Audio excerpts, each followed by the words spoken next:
Hello hi film lovers అందరూ ఎలా ఉన్నారు? ఇప్పటివరకు ఏ భారతీయ సినిమాకి ఈ ఘనత దక్కలేదు. ఇండియన్ సినిమా చరిత్రలోనే ఈ స్థాయిలో రిలీజ్ కాలేదు. సుకుమార్ దర్శకత్వంలో ఐకాన్ స్టార్ అల్లు అర్జున్ హీరోగా తెరకెక్కున్న ఈ చిత్రం డిసెంబర్ 5న ప్రపంచవ్యాప్తంగా విడుదల కానుంది. విడుదల రోజే ఈ సినిమా రికార్డు సృష్టించనుంది. అసలు సంగతి ఏంటంటే ఈ చిత్రాన్ని ప్రపంచవ్యాప్తంగా 11,500 స్క్రీన్స్లో విడుదల చేయనున్నారు. తాజాగా ఈ విషయాన్ని మేకర్స్ వెల్లడించారు. ప్రపంచవ్యాప్తంగా 6 భాషల్లో 11,000 స్క్రీన్స్లో పుష్ప ది రూల్ చిత్రాన్ని గ్రాండ్గా రిలీజ్ చేసేందుకు భారీగా ప్లాన్ చేస్తున్నారు.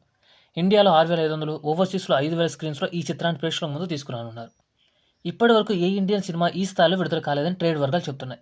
బిగ్గెస్ట్ రిలీజ్ ఇండియన్ సినిమాగా పుష్ప 2 రికార్డు సృష్టించడం ఖాయమేనని అంటున్నారు. ఈ సినిమా కలెక్షన్లోనూ సరికొత్త రికార్డు తన ఖాతాలో వేసుకోనుందని ట్రేడ్ పండితులు అంచనా వేస్తున్నారు. దీంతో అల్లు అర్జున్ ఫ్యాన్స్ ఆనందంతో మునిగి తేలుతున్నారు. అల్లు అర్జున్ సరసన రష్మిక మందాన నటిస్తున్న చిత్రంలో ఫాయిద్ ఫాజిల్, సునీల్, అనసూయ కీలక పాత్రలో కనిపించనున్నారు. మైత్రి మూవీ మేకర్స్ పతాకంపై ఈ సినిమాను నవీన్ పేర్నేని, రవిశంకర్ ఈ చిత్రాన్ని నిర్మిస్తున్నారు. సో ఫైనల్లీ అది భయ్యా సంగతి. మీరు ఎంతమంది పుష్ప 2 కోసం వెయిట్ చేస్తున్నారో కింద కామెంట్ చేయండి.